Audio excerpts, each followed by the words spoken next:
میرے پیارے عزیز بچوں، میں انعام الحسن مدرک ایک بار پھر سے آپ کی خدمت میں حاضر ہوں، آپ کے اپنے چینل ایک قدم اردو کی اور میں امید کرتا ہوں آپ خیریت سے ہوں گے اور آپ کی پڑھائی بہت اچھے سے چل رہی ہوگی۔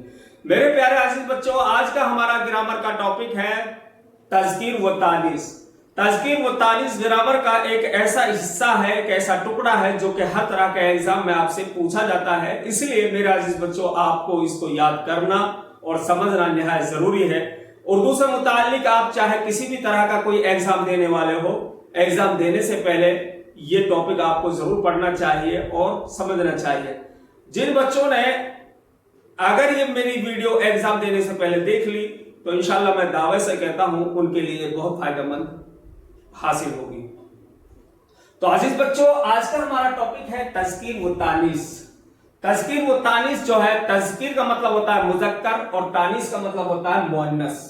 تو اس ویڈیو کو سمجھنے سے پہلے ویڈیو کو شیئر کر دیجئے گا، لائک کر دیجئے گا، بیل آئیکن کو بھی ضرور دبا دیجئے گا تاکہ ہر آنے والی ویڈیو کی آپ کو معلومات اور نوٹیفیکیشن ملتی رہے اور دوسرے طلباؤں کا بھی فائدہ ہوتا رہے۔ تو عزیز بچوں، آج ہم پڑھیں گے تذکیر و تانیث۔ ادھر ہم نے کالم بنایا ہے اور کالم میں ہم نے کچھ مثالیں، کچھ سینٹنس لکھے ہیں۔ ادھر دیکھیں گے کالم نمبر 1 میں مذکر ہے اور کالم نمبر 2 میں مؤنث ہے۔ کالم نمبر 1 میں مذکر کے نیچے کچھ سینٹنس لکھے ہیں اور اسی طرح کالم نمبر 2 میں مؤنث کے نیچے کچھ سینٹنس لکھے ہیں۔ آئیے گا اب ان سینٹنس کو ہم ذرا پڑھتے ہیں۔ آدمی دوڑ رہا ہے، بھائی آیا تھا، شیر مارا گیا۔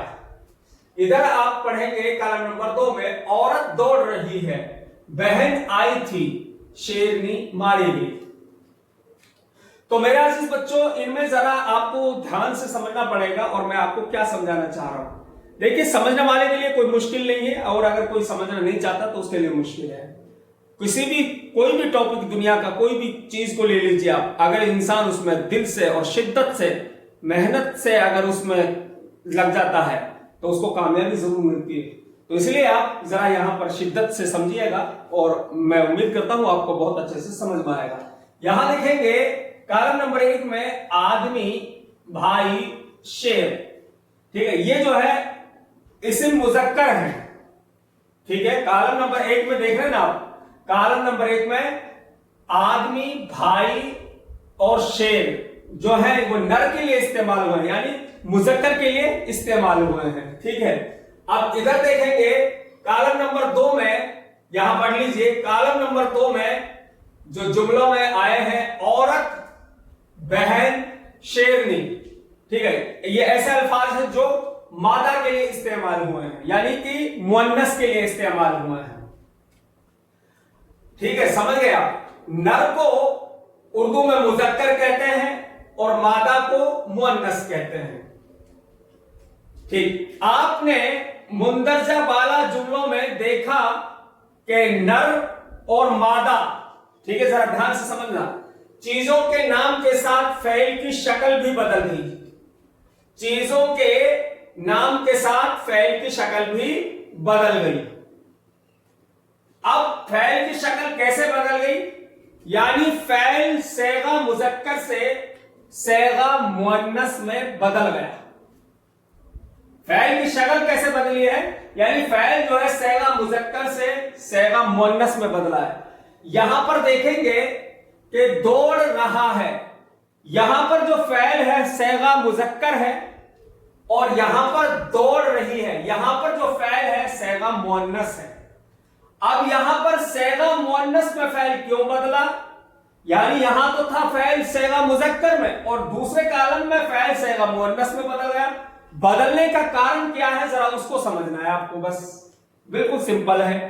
یعنی کہ فعل صیغہ مؤنث میں کیوں بدلا، ذرا اس سے پہلے اس کو سمجھ لیتے ہیں ہم پہلے۔ یہاں پر دیکھیں گے کہ آدمی جو ہے، فعل جو ہے صیغہ مذکر سے پہلے یہاں پر آدمی آیا ہے۔ جب آدمی جو ہے یہاں پر مذکر ہے، نر ہے، جب آدمی یہاں مذکر اور نر استعمال ہوا ہے تو پھر اس میں جو ہے فعل جو آئے گا وہ صیغہ مذکر کے طور پر استعمال میں لایا جائے گا، سمجھ گئے؟ یعنی کہ کسی سینٹنس میں اسم مذکر استعمال ہوتا ہے اور اگر اس کے ساتھ فعل آتا ہے تو وہ فعل صیغہ مذکر میں استعمال میں لایا جاتا ہے.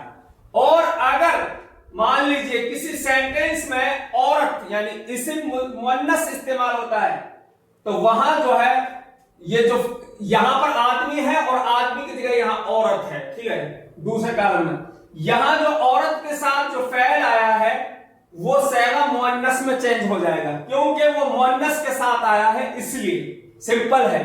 یعنی یہاں جو ہے فعل صیغہ مذکر ہے وہ اس لیے کہ یہاں پر مذکر اسم مذکر استعمال ہوا ہے, اور یہاں جو فعل صیغہ مؤنث اس لیے کہ یہاں پر جو ہے عورت اسم مؤنث میں استعمال ہوا ہے. عورت جو ہے اسم مؤنث ہے, جب اسم مؤنث آتا ہے تو وہاں جو ہے فعل صیغہ مؤنث میں چینج ہو جاتا ہے. تو یہ سمجھنا تھا عزیز بچوں.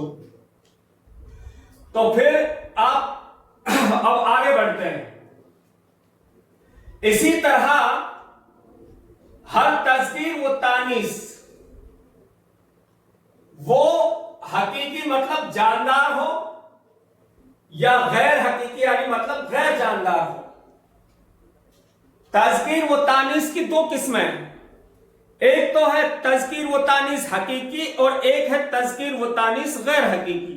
تذکیر و تانیث حقیقی میں وہ اسم آتے ہیں, ان چیزوں کے نام آتے ہیں جو جاندار ہیں, اور تذکیر و تانیث غیر حقیقی میں ان چیزوں کا نام آتا ہے جو کہ بے جان ہے, جن کے اندر جان نہیں ہے. ذرا سمجھیے گا تو ٹھیک ہے. اب کیا ہے کہ اسی طرح ہر تذکیر و تانیث جاندار ہو یا پھر غیر جاندار ہو, فعل کا صیغہ بھی اسی اعتبار سے مذکر یا مؤنث میں بدل جاتا ہے. عزیز بچوں سمجھ رہے ہو, جیسا کہ مندرجہ بالا جملوں سے ظاہر ہوتا ہے. یہاں آپ نے سینٹینس میں سمجھ لیا ہے. اب اقسام تذکیر و تانیث, اقسام تذکیر و تانیث کی دو قسمیں ہیں. اقسام تذکیر و تانیث کی کتنی قسمیں عزیز بچوں؟ دو قسمیں ہیں. نمبر ایک تذکیر و تانیث حقیقی اور نمبر دو تذکیر و تانیث غیر حقیقی. اب ہمیں سمجھنا ہے سب سے, دیکھیں تذکیر و تانیث اقسام تذکیر و تانیث کی دو قسمیں ہیں, تذکیر و تانیث حقیقی, تذکیر و تانیث غیر حقیقی. ابھی ہمیں سمجھنا ہے نمبر ایک کالم میں اس میں نمبر ایک پر تذکیر و تانیث حقیقی کسے کہتے ہیں. تذکیر و تانیث حقیقی جس جاندار نر کے مقابل میں اس کی مادہ اور مادہ کے مقابل میں اس کا نر ہو, اسے تذکیر و تانیث کہتے ہیں. سمجھ رہے آپ؟ یعنی جس جاندار مذکر کے مقابل میں اس کی مؤنث استعمال ہو اور مؤنث کے استعمال میں مذکر ہو تو اس کو کہتے ہیں تذکیر و تانیث. مثلا جیسے بکرا یہاں پر مذکر ہے اور بکری مؤنث ہے, تو بکرا یہاں پر تذکیر ہو گیا اور بکری تانیث ہو گئی. ایسے ہی مرد یہاں پر تذکیر ہو گیا, عورت تانیث ہو گئی. پدر یہاں پر تذکیر ہو گیا اور مادر یہاں پر تانیث ہو گئی. اس مثال سے آپ آسانی سے سمجھ گئے ہوں گے. اب ہم سمجھیں گے نمبر دو پر تذکیر و تانیث غیر حقیقی. تذکیر تانیث غیر حقیقی کسے کہتے ہیں؟ تذکیر و تانیث غیر حقیقی وہ ہے جو اسم بے جان ہو, جو اسم بے جان ہو جن کے اندر جان نہ ہو. یعنی ایسے اسم ایسی بہت سی چیزیں ہیں جن کا نام ہے اور ان کے اندر جان نہیں ہے, جیسے قلم, پین, دوات, کتاب, کرسی, ٹھیک ہے, ان چیزوں کے اندر جان نہیں ہے, ان کو کہتے ہیں تذکیر و تانیث غیر حقیقی. اب تذکیر و تانیث غیر حقیقی کس لیے کہا جا رہا ہے؟ کیونکہ ان کے اندر جان نہیں ہے. تو مثلا جوتا, قلم, گھڑی وغیرہ وغیرہ. تو امید کرتا ہوں میرے پیارے بچوں آج کا ٹاپک آپ نے اچھے سے سمجھ لیا ہوگا. جاتے جاتے میں آپ سے یہی کہوں گا ویڈیو کو شیئر کرنا نہ بھولیں, شیئر کریں, لائک کریں, اور اس سے متعلق اس سے ہی جڑا ہوا اگلا ٹاپک میں لے کر جلد آتا ہوں. اب میں آپ سے اجازت چاہتا ہوں. السلام علیکم.